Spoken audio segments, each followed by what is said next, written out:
So today I'd like to introduce our two guest panelists. We have Nataliia, who is an honorary lecturer for the University of Roehampton online programs. So a warm welcome to you, Nataliia. Thanks for joining us. Thank you for inviting me. Hi everybody.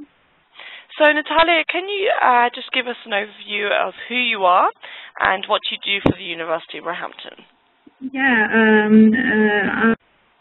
I mainly live and work in Ukraine, and I'm honorary lecturer for University of Roehampton, and I also honorary lecturer for University of Liverpool within laureate universities. So nice to meet all of you, and thank you. So we look forward to getting to know more about you and your background as we go through the webinar, Nataliia. And we also have Colin Brennan. Colin Brennan is an enrollment advisor for the University of Roehampton London online program. So welcome, Colin. Thanks for joining us. Thanks very much, Pearl. So again, we'll get to know you a little bit better during our presentation, but can you just give an overview of what your role is as an enrollment advisor, Colin? Sure. Well, my role and the role of the rest of my colleagues in the enrollment department is to help students, first of all, to get a good understanding about the programs they want to study, to understand about the university, and then to help them put together their applications so that they can make a good impression with the Board of Admissions, hopefully gain admission to the university, and then help them with their preparations before the studies begin, and also to be a kind of a support to them once they're actually studying too. So right from the very beginning through to when they actually start their studies, we'll kind of be the first point of contact for students of the online university. Great, thanks, Colin. So for those of you listening, what are we going to cover today? So we're going to have a little look at who our instructors are, who actually teaches you in the online classroom. We're going to get to know Nataliia a little bit better as one of our online instructors, and she will tell us a little bit about the students that she teaches, how she interacts with them in the classroom, as well as talking about her research that she does as an instructor and her background. At the end, we'll have a Q&A session, so we really do welcome any questions that you have in the Q&A window, and we will come to those at the end of the session. So just to begin with, Colin, can you start by telling us a little bit about Roehampton and its history of delivering education in the UK? Yeah, sure. I mean, the University of Roehampton has a very long and proud history, as you can see there on the slide. We've been educating students on the campus now for over 170 years, so obviously it's a very long tradition. Yeah, the first students started in 1841 on the campus, and right from the very beginning, it's kind of been the university's kind of ethos, or part of its kind of the reason for the university being there and educating students was to be able to kind of spread education.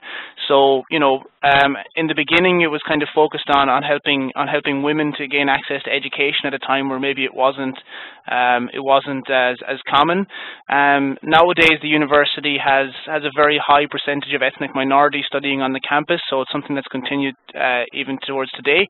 And Roehampton University's partnership with Laureate Education for the online programs, I guess, is kind of the next or the latest step in the university's kind of attempts to spread education to people around the world now. So through the partnership with Laureate, the university now has the expertise it needs to be able to offer studies online as well as on campus. And now we've got students studying with us from all over the world, on every continent, through the online study. So it's a really exciting time for the university, and hopefully some of the guys listening in can be part of that proud tradition now that's continuing with the online studies. Great, thanks, Colin. And we're going to come back to you in a little bit of time to find out how someone can enroll and the next steps to go forward. So thanks, Colin. Right. So Nataliia, can you tell us a little bit about the instructors that teach in the online programs in terms of your colleagues that you instruct with? Thank you. First of all, I should say that all online instructors are really professional, and I really appreciate being a part of such a high qualified team of professionals. most of our instructors are experienced in teaching, and from the slide you can see that average 12 years of teaching experience they have, and about 18 years of in the chosen field of experience. Besides, all our instructors are experienced in consulting for business and governmental bodies. And of course, our instructors are conducting innovative actual research and have a significant publishing report. And there is evidence of published articles and referred journals articles and monographs and book chapters. Besides, all of instructors are involved in different professional development events and lifelong learning, and we participate in different trainings, webinars, workshops. So professionalism is the first important common characteristics of online instructors for University of Roehampton. From the other side, I should say that this environment is very friendly and supportive. Let me share one brief example. As I've already told, I live and work in Ukraine, and probably you heard about the challenges Ukraine now faces. Our political crisis, very difficult and tense situation. I was surprised when I got a lot of emails and messages from my colleagues and from my students, supportive messages asking how are you and what's going on in Ukraine and what we can do, how can we support. So I was really pleased to feel this support and the openness and friendly environment. And I hope our students feel the same. I mean, supportive and friendly environment, because we can communicate, we can support each other by words, by some advices, but by help. So mainly, this is the issues I wanted to tell you about our instructors. Yeah, so you're finding that even as instructors that you are supportive, and so do you feel that that also is for students, that students can expect that kind of supportive environment when they're studying in the online classroom then? Yeah, it is works in the same way. So, for instance, as I already told, I even have emails from my students, supportive emails from my students, and the same I can provide support to my students as well. So we are communicated every day, and we are open for communication every moment. And this environment really works. I mean, it creates the feelings of friendship and support. Yeah, absolutely. I'm sure when people consider online education, I'm sure they don't maybe think about the fact that they will be joining a support network of not only instructors but also fellow students. And we're going to talk a little bit about the students that you teach when we go through the webinar. But just out of interest, how do you connect and support each other as instructors? I mean, you talked about on a personal side there, but do you connect with each other on a professional basis as well? Yes, we have different professional events, as I told, webinars, lead sessions, Skype sessions, Adobe Connect sessions. Besides, we have a lot of different trainings and faculty discussions, and we discuss different issues. For instance, how to improve teaching skills, how to support our students, how to provide better support and help for students. So, and it happens on a constant basis. So we are in touch every day. So really your teaching skills within the online classroom are constantly evolving because you're sharing ideas, you're sharing different methods, and so therefore online students are really getting a good experience because they're getting that kind of progression with you as instructors as well. Okay. Exactly.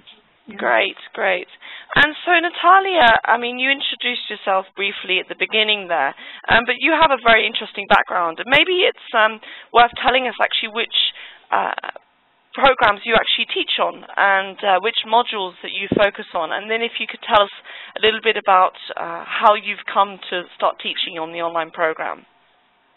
Okay, well, I live and work in Ukraine, and I have completed my doctorate dissertation five years ago, and I completed my master's dissertation in Dnipropetrovsk National University, and my PhD and doctorate dissertation in Kyiv, the National Economics University, and I participated in a lot of different events, study and research tours in different countries all over the world. For instance, Harvard University, Amsterdam University, Catholic University of Slovan, Bologna University, University of Budapest, Council of Europe, Common University, and all different universities and other study and research tours. And in Ukraine, here in Ukraine, I'm head of International Economics and World Finance Department, and you will see it on the next slide that I'm occupy the position of head of International Economics and World Finance Department. And 3 years ago, I joined laureate online universities, and it was University of Liverpool first. And last year, I joined the University of Roehampton, and then now I'm a honorary lecturer and dissertation advisor for University of Liverpool and honorary lecturer for University of Roehampton. Besides, I work as business and government consultant for Budget Committee of Ukrainian Parliament and Dnipropetrovsk Regional Government, and many different firms and companies which work with Ukraine or which work in Ukraine. So that's really interesting. So you have really a very interesting background there, and you're also involved in a lot of different projects around the world, as well as in the Ukraine itself as well. And so which modules do you teach on, Natalia, for the Roehampton programs? For Roehampton, I teach organization and business environment and financial and performance management models. Okay, so for the management programs. Okay, interesting. And so, you know, from your experience here, we can see that you've held a number of different teaching roles in your career. So how does teaching within the online classroom differ to a campus-based classroom? I'm teaching for more than 15 years for on-ground university and 3 years for online university, as I already mentioned. And firstly, I thought that the difference is that I can see the eyes of my campus-based students, and I can feel their emotions, and I can feel their understanding, and I can't see eyes of my online students. But then one of my online colleagues said that this text didn't affect teaching, and it doesn't influence how well you know your students. And surprisingly, it has appeared to be the truth. Sometimes I know my online students even better than my on-ground students, and I can easily follow their progress and their success, and I have a lot of opportunities to help and support them, my online students. And I should say that interaction and communication with the online students within online teaching is even easier and more effective than during on-ground classes. So that's interesting that even yourself as a lecturer, you were kind of thinking, oh, how am I going to be able to connect with my online students? Will it be the same as campus? And I think for online students, often that is one of the myths, that you won't be able to connect with fellow students and your lecturer, and will you have those connections? So you've actually found that it's been a very positive experience teaching in the online classroom then. Yes, exactly, yes. Yeah, okay, great. And so here, this slide shows the research that you mentioned, that you made up your PhD. So how have your research interests developed since, you know, you did your PhD and your master's? Mm-hmm.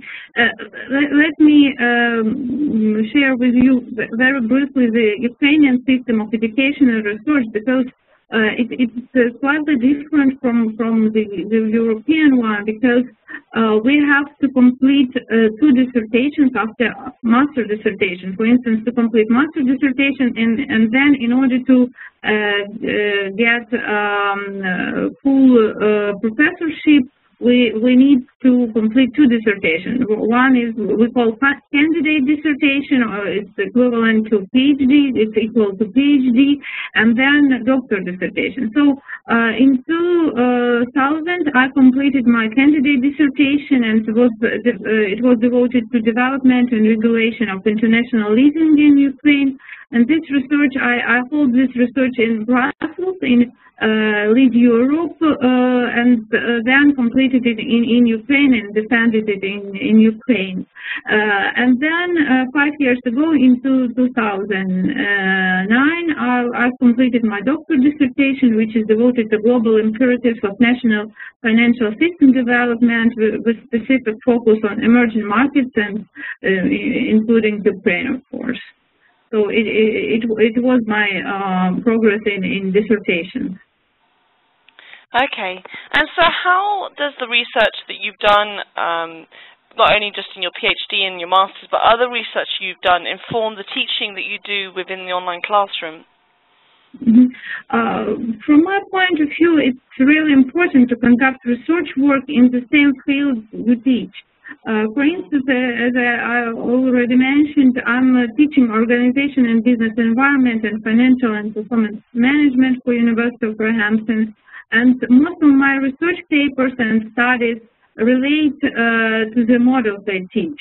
For instance, I have some articles devoted to financial performance in emerging markets, and my recent monograph relates emerging countries' business environment.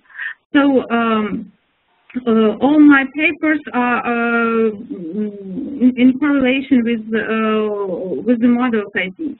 And the papers are published in some languages, including English, Ukrainian, Russian, and then they are available in reference journals articles, in reference journals, and in monographs, in some online sources. Thanks, Natalia. And so one of your your most recent published research looks at the intellectual capital paradox in Hungary and Ukraine. So can you tell us a little bit about this research that you conducted? Okay, yes. This research was held by 2 groups of researchers, one from University Dnipropetrovsk National University in Ukraine, and the other researcher group was in Corvinus University of Budapest, and it was international research project which was resulted with this article. So we identified the bottlenecks of growth in Hungary and Ukraine, namely the organizational and human capital that in its present development stage don't correspond to the needs of creating larger companies. The recent crisis pushed our countries to postpone long-term development, such as investments into human capital, and in this way make the solution of the crisis more difficult. So it was the main result, and we published this article in Journal of Developing Country Studies. So it is available, and everybody who would like can review it, and I'm ready to discuss it and answer any questions that might have appeared. Yeah, absolutely. And if you are interested in reading the research that Natalia did, then we will share the link in the chat. I think it's our producers just shared it, so you can just see that in the chat and click on that, and that will bring you to the research, to the journal, and you can have a little look at the type of research that Natalia is doing, and maybe that you as students can expect to do when you study online in a management program. That's the type of research that you could be doing. So, Nataliia, you know, we've talked a little bit about yourself in terms of being a faculty and also the other instructors. But in terms of the students that you teach, can you tell us a little bit about them and what they're like in terms of background, professional background, and where they're from in the world? Mm-hmm. I would say that all our students are really unique because they are so different and so alike at the same time. From one side, all of our students have different cultural backgrounds, live in 80 countries of the world, as it's shown on the slide, and speak different languages. But from the other side, they are so resembled by being open-minded, creative, critical. Most of our students are really firm of purpose. They have they know what do they want and what do they need and how to achieve their goals. Of course, all our students are very busy. They work and study at the same time. They have families, friends, hobbies, and they want to have time to do everything at the same time. And I'm really pleased that most of our students cope with all these tasks and challenges. Yeah, it's interesting that you say that they're unique but similar at the same time. You know, that that they have common kind of goals and common you know, family responsibilities and work responsibilities. So that must become very supportive. So if you're in the same boat, you're all trying to struggle with the same balancing act, that it must be nice to know that you're not by yourself when you're trying to study online. Yes, yes, and it's always very helpful during the discussion, classroom discussion, where they exchange experience, their cultural background, and their different points of view from all over the world, you know, experience from all over the world. And do you actually, as an instructor, also learn, I mean, obviously, the students are all learning from each other in those discussions, but do you also learn from the other students from different cultures? Is that interesting for you as an instructor? Yes, yes, of course. I learn from my students every day because it's really interesting to discuss with them all different topics within the models I teach, and besides they share their life experience and their business experience, their learning experience, and it's really a unique opportunity to communicate and to work in such international and multicultural environment. Yeah, absolutely. So just before I move on to the last section, for those of you listening, if you have any questions for Nataliia, just pop them in the Q&A, and we'll be coming up to the Q&A just after this slide. So before we get to the Q&A, Nataliia, can you tell us a little bit more about how you actually interact with those online students in the online classroom? Well, within classroom, we have different opportunities to communicate. First of all, we have contact faculty member area where we can discuss all general questions and to discuss it all together. But we also have area for private questions like messages, so we communicate in private through the messages function. Then, of course, we have live sessions through Doc Connect, and it's also very helpful. We schedule some sessions during the first unit of our models, and then in the middle of the model, and then when we discuss our final project. So we have some live sessions during the module. Of course, one more tool to communicate with students is feedback. We have different types of feedback, and I send feedback to my students on a constant basis, and they ask for clarifications, and we can discuss any issues which are problematic or important for students for their progress and success. Well, and it is within the classroom, and besides, I'm always available via internet or email. Well, and of course, we can schedule Skype sessions. So any types of communication are very welcome, and I'm always open for any questions and communication, using all means and the types of information technologies. Yeah, and it's interesting, you were talking a little bit about the discussions and how the students actually interact with each other and share their own,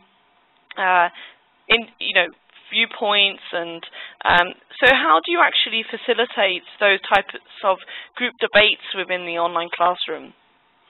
Well, I really enjoy these classroom discussions, which are we call shared activities. So students pose their initial replies with a question related to the unit topic, and then we start discussion, sharing experience, sharing useful links, interesting articles.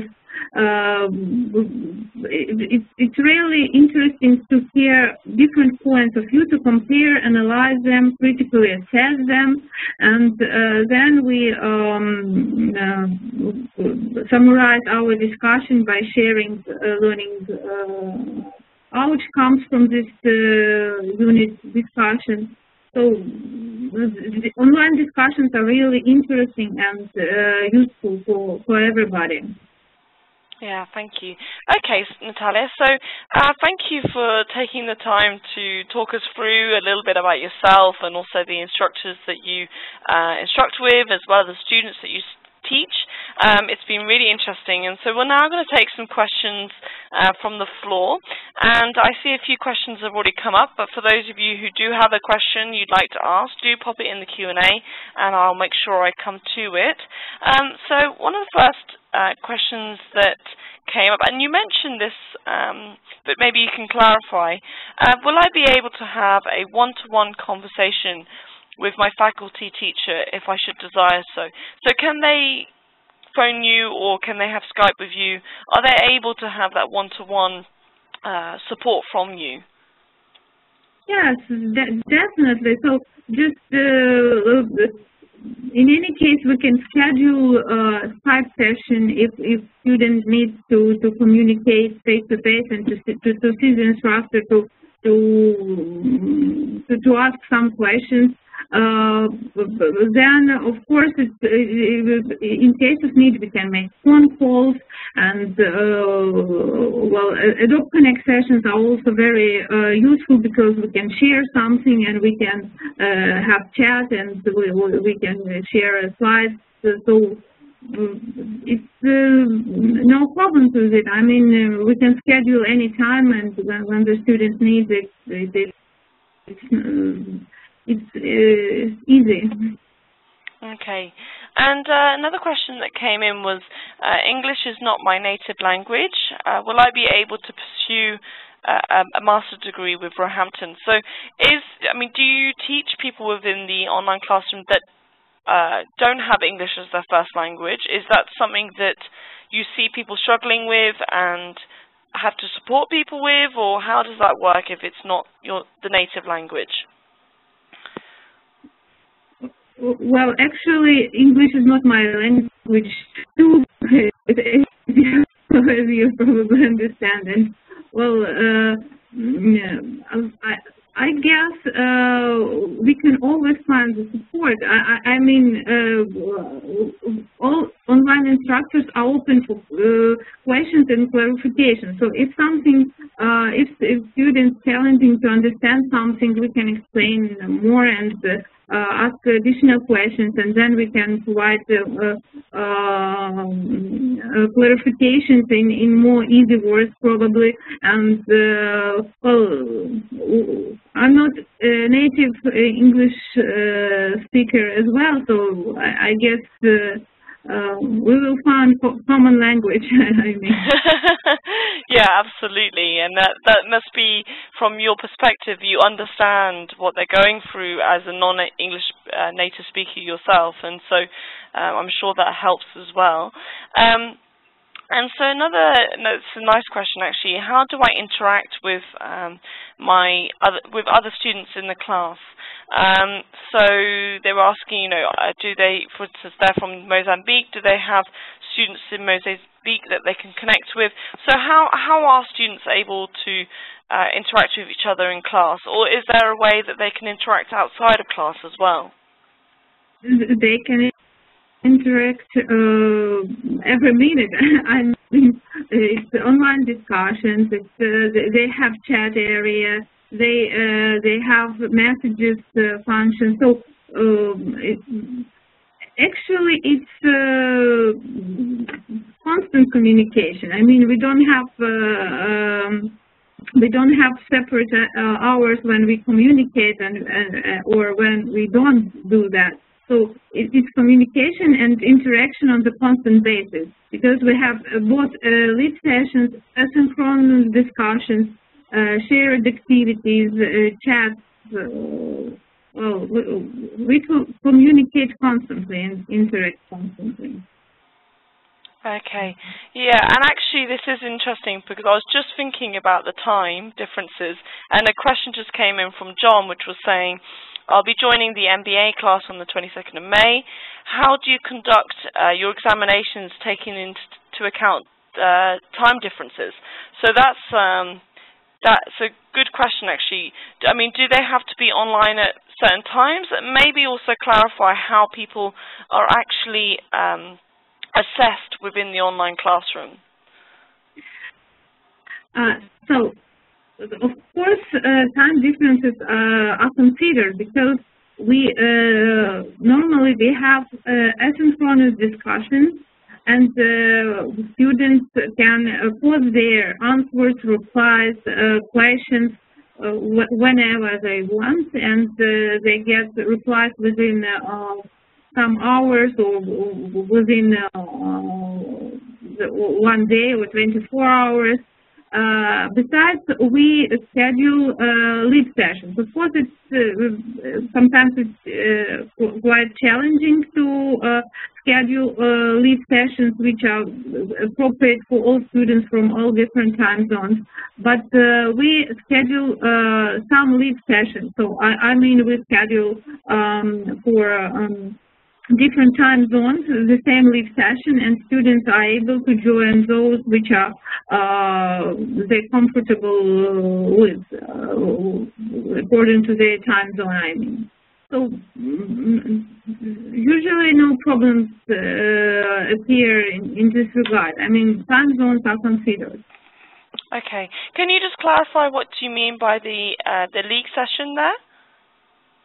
Live session is the document session.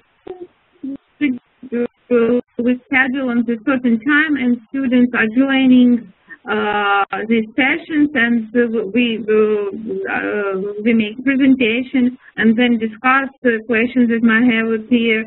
So it's something like this our meetings. I mean, we all online at the same time, and we can discuss and see each other and have chat and even speak to each other and share something. So. Okay, so it's an opportunity for students to come together to be able to discuss a certain topic. And just to also clarify for John, his second question was also asking about examinations. Maybe it's worth clarifying how students are actually assessed within the online classroom. So are there exams when students have to be online to kind of sit an exam, or are you assessed continuously? Actually, no, because for our program and for our learning model, we have two types of assessments. I mean, we assess shared activities, so how students participate in the discussion, how do they reply, and their shared activities are assessed, and normally it's from 10 to 20% of the model grade. and the 80 or 90% of the model grade is the final project. So through the whole module, students develop their final project, and I provide feedback regularly on the parts and sections of this final project. And the grade for the module is mainly consists of two parts. It's grade for the final project and grade for shared activity. So no exam, leave exam as you mean. Okay, so just to clarify, so they don't need to sit an exam, they're doing continuous assessment in the online classroom through shared activities and assessments, right? Yeah, right. Okay. And a question just came in about the course duration, and actually I'm going to ask you, Colin, about this. So they're asking, the course duration is very lengthy as compared to other universities, as it's 2.5 years. Can you clarify why the program is the length that it is? Sure. I mean, I would say in general it's not a whole lot longer than other online programs, because it is a part-time program. If you're looking to study for your master's degree online with the UK university, you will be studying part-time, and a part-time program will in almost all cases take you, at least around 2 years. Our program is a little bit longer than that, and the main reason for that is that we've tried to make the program as manageable as possible on a weekly basis. So for the amount of time you'll need to put in each week, we've tried to make it something that's quite manageable for working professionals. So from speaking with students in the program, between 12 to 15 hours a week is generally what we hear from students that you would need to put in on a weekly basis. We think that's quite a manageable amount of time, and the kind of sacrifice we've made of having that kind of manageable amount of time each week is that it will take a slightly longer amount of time to finish the program on average. If you want to speak with your advisor, so your enrollment advisor like me, about if there's any options for you to maybe finish your program a little bit sooner, definitely bring that up with your enrollment advisor. Sometimes there are possibilities, but I mean in general, it's something we've made the program more manageable each week. It'll take a little bit longer to finish. Okay, thanks, Colin. And we're going to move on now, because actually Nazir just asked an interesting question, which was about the cost of the program, and we're actually going to move on to that now. So yeah. Nazir will answer your question in just 2 moments. So thank you, Nataliia, for sharing that insight into your background and the instructors and the students. And I'll thank you properly in a moment, but just stay on the line, and I'll just finish up with Colin here. So, Colin, yep. If someone would like to go forward and study the program, can you tell us a little bit about the tuition and what they can expect to get out of the tuition and what's included? Yeah, sure. So, I mean, basically, for the full program, so if you're studying for your 29 months, your 2 years and 5 months, or even if you take a little bit longer or a little bit shorter to finish your studies, the total amount overall will come to $10,000 US. So that's the total amount you'll pay for your studies, and that includes absolutely everything. So your reading materials, your access to the online library, your examinations, your assessments, as Nataliia spoke about there a minute ago. It includes absolutely everything. So there's no extra costs involved in that. And that $10,000 US can be broken down, so you don't have to pay it all at once. Of course, you can pay in installments. So you can pay it in 9 installments as you work through your studies. One payment basically for each module. So each module is about 3 months in length. So every 3 months you'll be making a payment of $1,111. So $1,111 US every 3 months is the way the payments will be broken down. So I mean it's quite a simple payment plan. You're paying the same amount, as I said, every 3 months in 9 installments altogether. And yeah, so speak with your enrollment advisor definitely about it if you have any questions about how it's going to work. But it is a quite simple plan, and it comes to $10,000 altogether. Thanks, Colin. And if someone is keen to go forward, can you explain the process and what they need to do now and how they can get enrolled? Sure. Well, once again, definitely your first step is to have a good conversation with your enrollment advisor. I'm sure some of the guys who are in the session already have already had conversations with their advisors and are maybe taking steps already to complete their applications. But your advisor will let you know exactly which documents you need to send through so that you can put together a full application for admission. They'll present it on your behalf to the Board of Admissions, and admissions will make a decision. And you'll need to make a decision then about what start date you're looking for, so when you want to begin your program. Now, we have a start date coming up very, very shortly, so in just over a week's time, so it's probably going to be a little bit too soon for many of the guys. I think it was John was saying in the chat there earlier that he's looking to start his studies very soon, so best of luck with that. But if it's the case you're looking a little bit further to the future, we have a start date coming up in August as well. So at the end of August will be our next start date after that. So speak with your advisor. They'll help you out with everything to do with your application and your preparations to get started with your studies. And hopefully we can welcome some of you to start your studies on August 28th. Yeah, absolutely, and as you said, good luck to John, who's starting his MBA on the 22nd of May. I'm sure it's an exciting time to be starting now. So thanks, Colin, and one thank you to Natalia. We really appreciate you taking the time to come and share a little bit about you and yourself, and thanks for also teaching on the online programs. I'm sure some of the listeners today are looking forward to actually having you as an instructor in the online programs.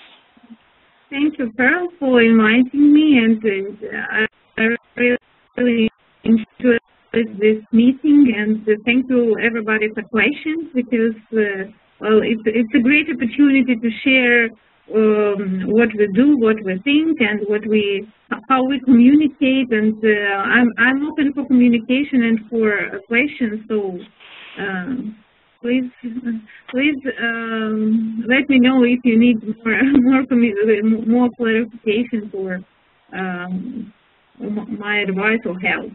Thank you, Carl. Yeah, absolutely. And actually, Natalia did mention at the beginning that she's happy to share her email address if anybody would like to get in contact with her. So if you would, just send us a Q&A, a question in the Q&A, asking for that, and she's happy to answer any more questions that you have about the online experience. And as Colin said, also your enrollment advisor is there to answer all of your questions as well. So thank you to Colin as well for joining us today. Thanks, Pearl. And to all of you for taking 45 minutes out of your day. We really appreciate it to listen about the Roehampton online programs. If you do want to also join our online social media communities, we are on Facebook, LinkedIn, Twitter. So do go along and join those communities and say hello. And good luck to those of you starting on the 22nd of May. We hope that you go on to be successful students. I'm sure you will. And for those of you going forward as well, good luck with that enrollment process. And thanks again for joining us today. Have a good day. Bye-bye.